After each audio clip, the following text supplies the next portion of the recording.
I'm late. I had to stop by the Wax Museum again and give the finger to FDR. We know Al-Qaeda, Zawahiri, is supporting the opposition in Syria. Are we supporting Al-Qaeda in Syria? Well, it's a proud day for America. And by God, we've kicked Vietnam syndrome once and for all. Thank you very, very much. I say it again, you've been had. You've been took. You've been hoodwinked. These witnesses are trying to simply deny things that just about everybody else accepts as fact. He came, he saw, he died. Well, we ain't killing their army, but we killing them. We be on CNN like, say our name, bitch, say it 3 times. The meeting of the largest armies in the history of the world. Then there's going to be an invasion. All right, you guys, introducing Doug Bandow. Yeah, that's how you say it. Everybody knows that. From Cato and from the American Conservative Magazine and the National Interest. Of course, a former special assistant to President Ronald Reagan. Welcome back to the show, Doug. How are you doing? Happy to be on. I'm happy to finally get your name right for the first time in my entire life. And I'm very sorry for all the times I never did figure it out before. Oh, no worries. Most people get it wrong, and I don't worry about it. Well, you know, I had the second half right sometimes, but I never had the first half right until just now. But anyway, all right. Doug Bandow, welcome to the show. I feel like I'm meeting you again for the first time. Boy, you're a great writer. Thank you. I have too many things to ask you about in too short a time. First of all, tell us about the giant North Korea thingy you're doing at Cato tomorrow. Well, we're holding a forum where we've invited 3 people from 3 different humanitarian organizations that have worked in North Korea, because we thought that it'd be useful for people to actually hear from people who've been over there, who've worked there, who get to the countryside to talk about what North Korea is like. That, obviously it's a problematic place, but it's important for people to understand there's a reality there, there are real people, there have been changes going on. So most policymakers in Washington operate kind of in a vacuum. Our hope is to bring some reality there. You know, they do act as though the Kim family are just born psychopaths. I mean, clearly they are dictators and totalitarian ones. So there's a certain statist ethic that goes with that. But at the same time, and Donald Trump's government, when they first went to negotiate with them, they sure seemed to be playing up the whole, hey, we know you're not your father, and you're not responsible for all of his decisions, and you could make a clean break with whichever part of the past you want, couldn't you, young man? Kind of an attitude. I wonder if you think that that'll go very far. Well, I think that it makes sense to do that, in part because he isn't his father. I mean, he's an evil guy. I mean, nobody should have any illusions that the current Kim is some closet liberal just waiting to create a libertarian paradise. He's not. I mean, this is a guy who's executed hundreds of officials. I mean, he's quite ruthless. He knows how to stay in power. But it's obvious he wants economic development. I mean, that's very serious. He's done reforms, which are limited in terms of what they can do in that system. But nevertheless, he wants economic growth. He's also very good at the diplomatic game. This is somebody who seems to enjoy the world stage. So I think we see somebody who has some different objectives, so we should test him. So to my mind, this is a possibility of change here that we haven't had, for almost 70 years, essentially. So why not give it a shot? Yeah. Yeah, I guess I didn't really frame that right. Psycho is sort of beside the point, I guess, really. He could have a lot of policy differences with his father that could lead to a lot of improvement in relations that have little to nothing to do with his personality other than, his own need to reaffirm his own position, as you said, the same as anyone else in power. No, I think that's right. The point is, he wants to stay in power, so we shouldn't expect him to be a nice guy. But that doesn't mean he wants war. Indeed, the critical thing here is some people act as if he's, some kind of a suicidal maniac, but he's not. I mean, the thing we know without doubt about the Kims is they like to live well.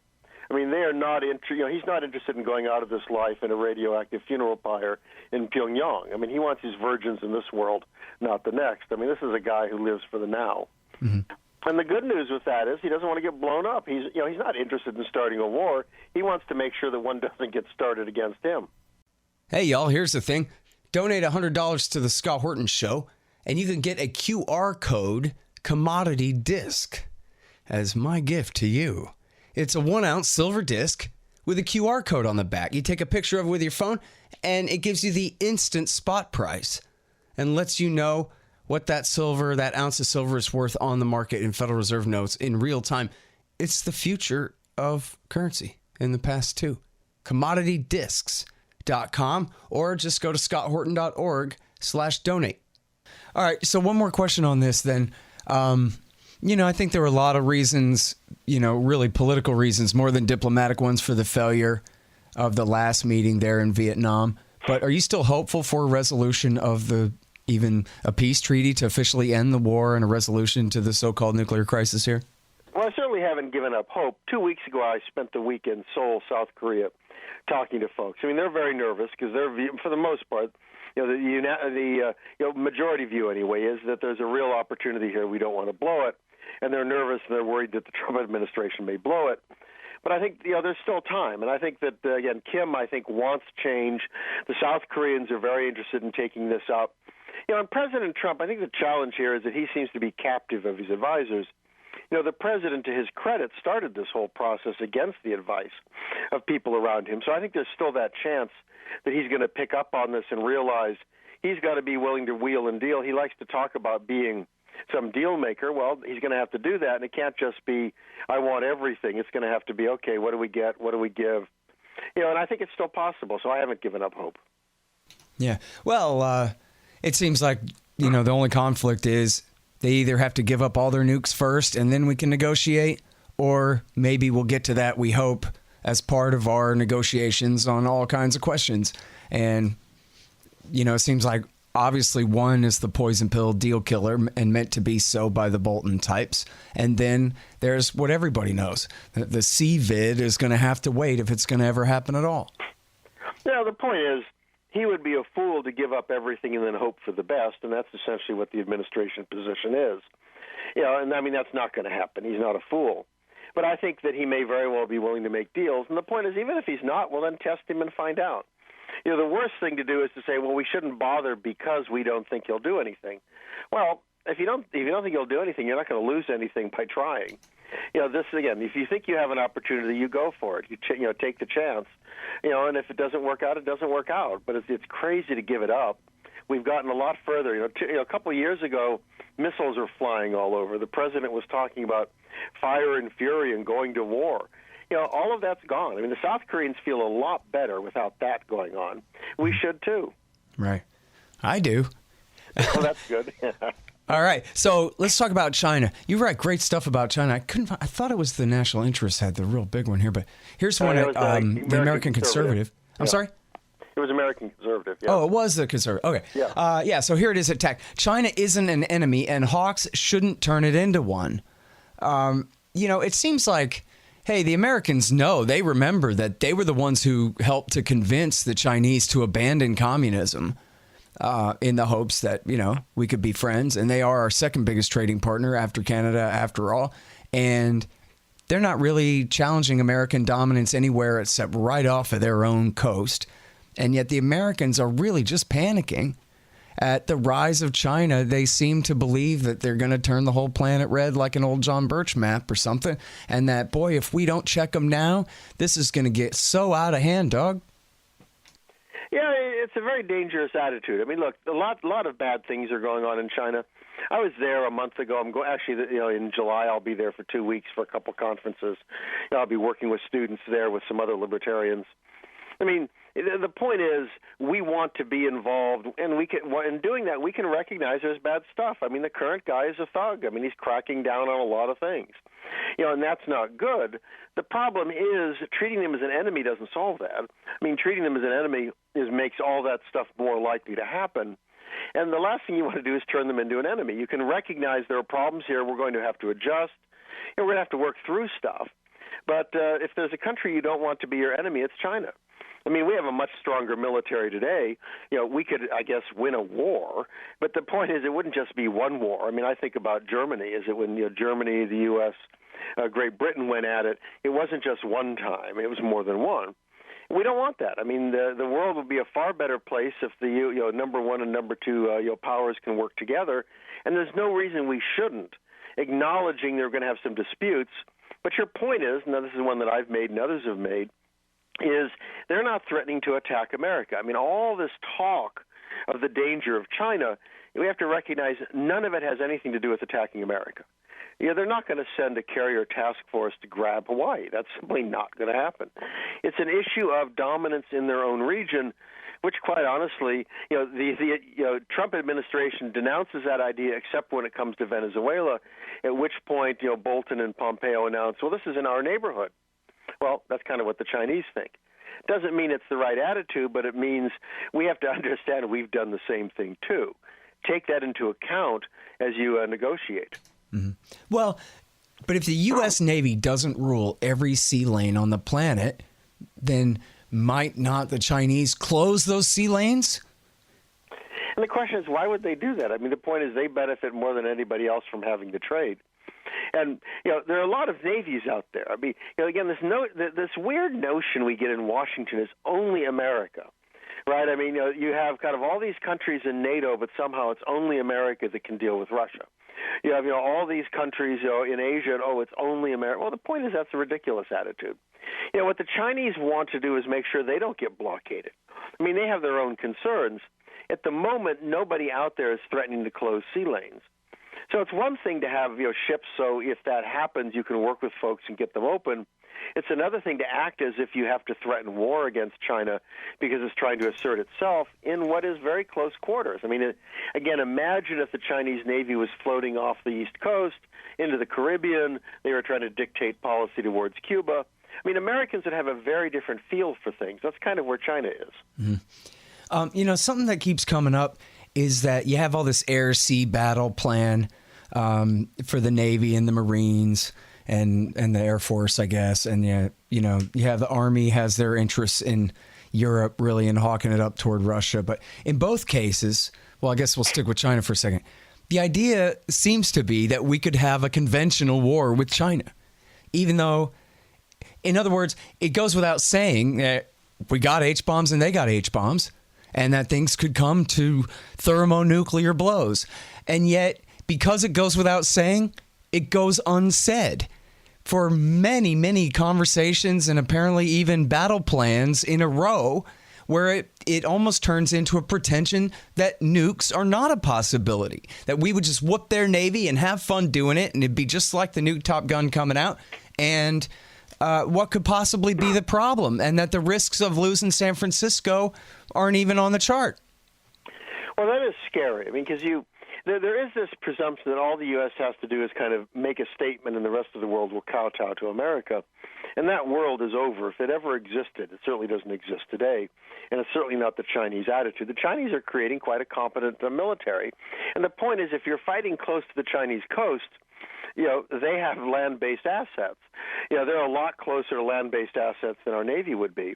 And, what they're working on is deterrence. That is, they don't have 11 carrier groups. I mean, they have, one carrier in being, or two of them kind of, another one underway.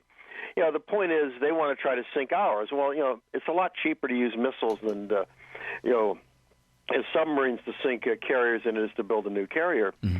And our problem is that what happens with escalation? I mean, the point is, if they sink a carrier of ours, what do? My guess is the president's going to feel he has to do something. The most obvious thing is to launch airstrikes on the mainland. But if you attack their mainland, you think they're going to sit there? I mean, the problem here is it could very easily escalate very dramatically. And the last thing you want to do is get into a potential for a nuclear exchange. A number of years ago, one of their generals told a U.S. official, "You're not going to risk Los Angeles for Taipei." And that's really the issue, is that they don't want to risk their cities as well. On the other hand, once you get into this kind of a struggle, and it's very nationalistic, everybody on both sides is saying we have to show that we're tough, we have to show our credibility, you can start escalating rapidly upward beyond what anyone wanted. Mm-hmm. And, in almost all these cases, like with Iran, it's just so easy to just say, well, I mean, we don't even really have anything to fight about with them.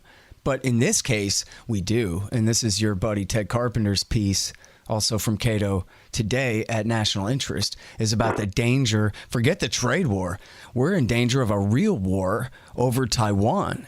And that you got hawks in China and hawks in Taiwan very recently escalating the rhetoric and on something where America is, I guess, sort of pledged to come to the defense of Taiwan, which is sure to lose in any outright war with China, right? No, that's right. I mean, the tragedy here is that Taiwan actually is a very good place. I mean, it's a kind of a capitalist democratic society. It has been, has never been ruled by the People's Republic of China. Over the last century, it's only been technically under Chinese control, right after World War II, before the nationalists fled from the mainland and went to Taiwan. But the Chinese view this as China. I mean, it was detached from China by Japan. They don't view that conquest as being legitimate. So, you have Taiwanese who don't view themselves in any way as being Chinese. You have China that views this as an integral part of China. There's no easy way to get around this dispute where it is raw nationalism. Even young people in China who hate censorship almost uniformly believe that Taiwan's part of China. So this is huge. I mean, the only way you can work this out is you try to diffuse it and say you put it off for the future, just don't push this stuff. Unfortunately, we see in the Taiwan people who want to push it. We see people in China who want to push it. And then the U.S. is in this situation of kind of half promising to defend Taiwan. Well, what happens if the Chinese don't believe it and they attack? The Taiwanese believe it and basically respond. I mean, we're in the middle of it. It could be frightening. And then, I mean, it's just totally a black swan crazy thing, or this is a real risk that, I mean, because as you say, I mean, it's really kind of an unresolvable problem here other than, I mean, I don't hear anyone saying, well, let's have a binational autonomous state, some kind. It's either independence or the conquering, and we're just waiting to see which it's going to be. Well, what's happening here is that the Taiwanese can accept essentially where they're at today, which is this kind of weird existence where they're independent but not recognized by many countries. I mean, in the U.S., they have what is a quasi-embassy, but it's like, it's TECRO, it's the Taiwan Economic, something or other. Everybody kind of knows what it is, but there's no formal diplomats, there's no formal ambassadors or anything. They can live with that. It's on Chinese side, growing impatience, wanting to resolve this. And we see, I think, that China's kind of giving up a bit. You look what it's doing in Hong Kong, which is cracking down there, which is kind of scary. It's always said to Taiwan, look at Hong Kong, we're happy to have two systems, one country. So you're part of China, but you have autonomy. You don't have to worry about us. But the Taiwanese now are looking at what's going on in Hong Kong, saying that model clearly won't work because no longer in Hong Kong are we seeing this kind of double model. What we're seeing is the Beijing is asserting itself. And that tells me that the Chinese, to some degree, just don't care anymore. They're getting tougher, and they want to apply that to Taiwan. So that's what makes me very nervous, is that if China decides it's going to push hard, I think Taiwan will resist. And then the question is, at what point is China willing to use military force? We all hope it won't. But, look, we've had a civil war here. I mean, the point is nationalism causes people to do some really stupid things. Yeah. And including act like they're such macho tough guys, I got to get involved in other people's civil wars from way over here in the New World. That's exactly right. Yeah. All right. So here's the thing, man. And this is the thing I know the least about that I should know much more about. And that is the original crack up in the Balkans in the 90s. And you have this great piece, The Latest Balkans Breakdown is None of Washington's Business. And I was paying attention during the Kosovo War, but in the earlier part, I was still just skateboarding high school kid. So I never learned until much later the story of Warren Zimmerman and the deal that could have been to prevent that whole war. And you talk about that a bit in your article, and I was wondering if you could take us back to that real quick. Yeah, one of the great tragedies was there was a moment where it might very well have ended, early, as opposed to all the horrors that we had. I mean, it was always going to be a bit messy. I mean, Yugoslavia was this polyglot place held together by Tito, who was a dictator but not part of the Soviet bloc per se, and that was held in check in part because of the threat of the Soviet Union. They were nervous about the Soviets wanting to intervene there and take over. So Yugoslavia held together, but then the Berlin Wall falls, Soviet Union disappears, and Tito dies. Well, all those forces internally in Yugoslavia just blew up. So suddenly, I mean, while it's a majority, the most people there were Serbian, and they dominated. There were Croats, there were Slovenes, there were Muslim Bosnians. There was Macedonia, there was also Montenegro, and you had Kosovo, which is ethnic Albanian largely. So all these different pieces started breaking up. And the Serbs tried to hold it together unsuccessfully. Bosnia became a very messy one because Bosnia is made up of Serbs, Croats, and Muslims. And there was a Lisbon Accord. I mean, they actually negotiated something which the Muslims signed as well as the Serbs and the Croats, agreeing to basically dissolve Bosnia, to say, fine, we don't have to have a war here. Muslims can escape, but they are not going to rule anybody else. The U.S. ambassador to Yugoslavia, Warren Zimmerman, went and convinced the head of Bosnia to repudiate his signature, that he was going to insist that Bosnia stay one state. So what they're saying is Muslims can secede from Yugoslavia, but Serbs and Croats are not allowed to secede from Bosnia. Well, it doesn't make any sense. But the U.S. supported that position. And that triggered this horrendous, really the worst of the civil wars was within Bosnia, because you had three fighting groups. And while the Croats and Serbs hated each other, they hated the Muslims more. I mean, it was an ugly, ugly fight. And, things could have broken down, but a lot of people look back on that, and it really was a moment. If the Muslims had agreed that they could separate, I think you probably would have had a peaceful separation there. And that pretty much would have stopped the bloodshed as opposed to what we got. Well, of course, the only lesson that anybody ever learned from that is that Bill Clinton didn't do enough, and America didn't do enough to save the people. And the proof of that is the body count. And every dead body is the fault of a lack of American intervention before they fell down. No, it's amazing. Every problem out there should be would have been solved if we had intervened, or if we'd intervened more, if we'd only put in more troops or bombed more countries or killed more people. I mean, there's never a case where they look at it and say, oh, maybe that was a bad idea. I mean, you have Samantha Powers who's complaining, all these people are looking at Iraq and don't want us to do things we need to do today. Well, yeah. I mean, any sensible person looks at Iraq and realizes it was a catastrophe. Normal people should look at that and say, maybe we shouldn't do that again. Neocons and the interventionists all say, oh, my, that just proves we need to put in twice as many troops next time. We'll do Iran right because we know what happened in Iraq. I mean, that's kind of the attitude out there, and it's a scary one. Mm-hmm. And what's funny, too, about Power, she was the one who mongered the war in Libya because she was tired of doing do-gooder, rinky-dink stuff like working on silly old Sunni-Shia reconciliation in Iraq circa 2011 when it mattered the most. But anyway, hey, at least she got her war in Libya, which turned out great, Doug, right? Oh, yeah. Another great success. Absolutely fabulous. Wonderful. Oh, man. All right. So listen, one more thing. You've been traveling the world. I was texting you or emailing you or something, and you said you're sitting down to dinner with some defense officials. And was it Latvia or Lithuania? It was Lithuania. Uh-huh. So tell me all about your trip to the Baltics and around there and what all you learned, and especially your conversations with these folks. And I guess specifically I'm interested in whether they think that Russia is going to invade any day now.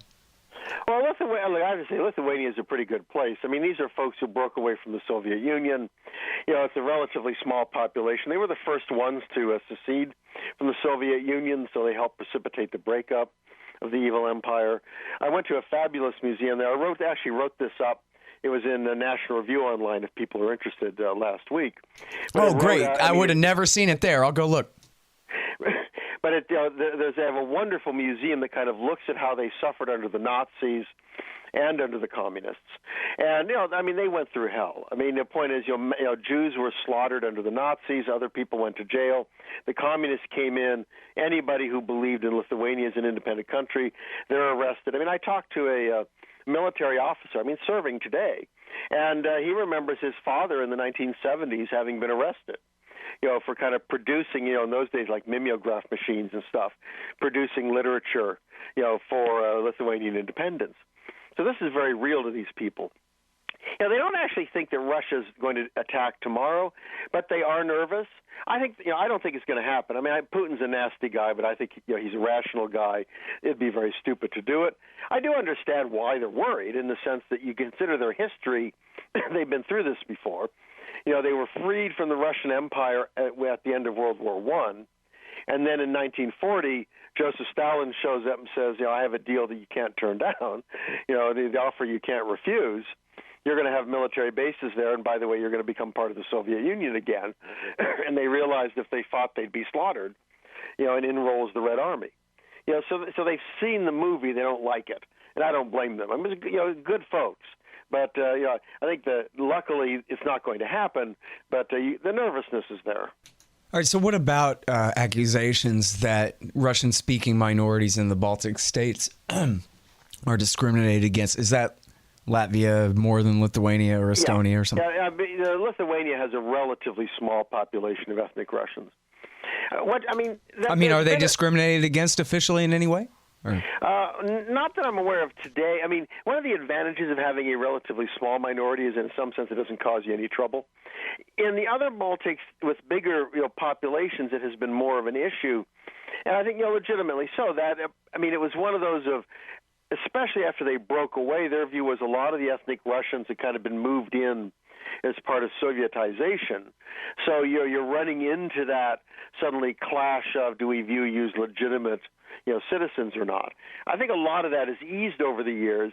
The important thing about the ethnic Russians, even in the Baltics, is while there's an identification culturally with Russia, for the most part, none of them want to be part of Russia. And that's actually a difference, say, of Crimea, where the evidence is, the majority of Crimeans did want to join Russia. There's no evidence that the Baltic states that they want to join Russia. And that's another reason why I think Russian action is very unlikely. You invade and you suddenly find that people you're claiming to protect are against you. I mean, that's kind of embarrassing. That doesn't help things for you. Yeah. But I think that things have gotten better in that case, and they also recognize outright discrimination and that kind of a thing, gives an excuse to Moscow, which they don't want to give. So it's a better situation today than it was, say, 20 years ago. Mm-hmm.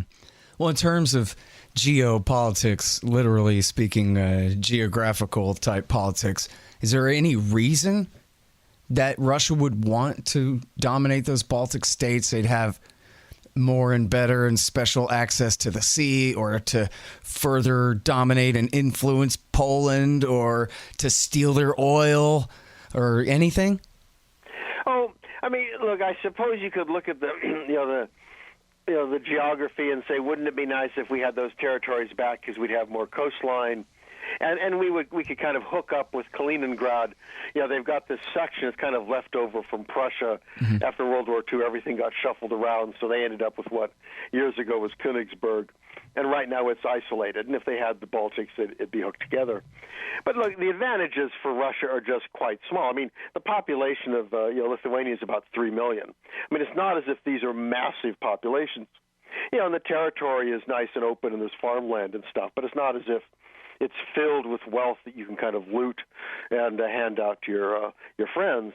And the cost would be catastrophic. I mean, at the very least, they would be economically isolated. I mean, Europe and the U.S. would put total sanctions on, probably total embargo. And I think very likely they'd be in a war. I mean, the reality is they're part of NATO.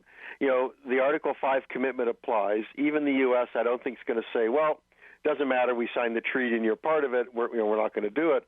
I think the reality is NATO would go to war, and the Russians would lose, and they know that. I mean, it's just, and everybody would lose if we got into a nuclear exchange. But on a conventional side, the Russians can't stand up to the U.S. and the Europeans combined. So from Putin's standpoint, I think he gains something by kind of creating threats and stuff of kind of unsettling the Europeans, but acting on them would not be in his interest. So I don't think it's going to happen. Mm-hmm. Well, and you've written before that the Germans don't seem too unsettled because they still won't spend what America demands on their armed forces and this kind of thing. No, the best test of whether there's a threat to Europe and what they think about it is their military spending. I mean, Spain spends under 1%. Italy spends that kind of a number. I mean, the point is, the Europeans obviously don't feel particularly threatened. They do not perceive that a revived Red Army is going to be showing up at their doorstep. Yeah. All right, listen, thank you so much for your time on the show, Doug. People tell me you're the best guy we got, and I say, no, it's Doug Bandow is the best guy we have by far. So well, thank really you kind. again. I appreciate that. Yeah, absolutely. All right, that is Doug Bandow. He is at the Cato Institute. He is at the National Interest, where he wrote this one we didn't get a chance to talk about, but you guys are going to love it. It's called Understanding the Failure of U.S. Foreign Policy, the Albright Doctrine. And he's also, of course, at the American Conservative Magazine, and we run him all the time in the viewpoints at antiwar.com. So you like supporting anti-war radio hosts? That makes sense. Here's how you can do that. Go to scotthorton.org/donate, and there's all kinds of options to do so and all kinds of different kickbacks at different levels. Of course, take PayPal, Patreon, and all different kinds of digital currencies and all of those sorts of things. And anybody who signs up by way of Patreon or PayPal to donate $5 a month to the show will automatically get keys to the Reddit room, my own private Reddit group that I have. Quite a few members now and lots of fun in there every day. So check out all about that at scotthorton.org/donate. And thanks.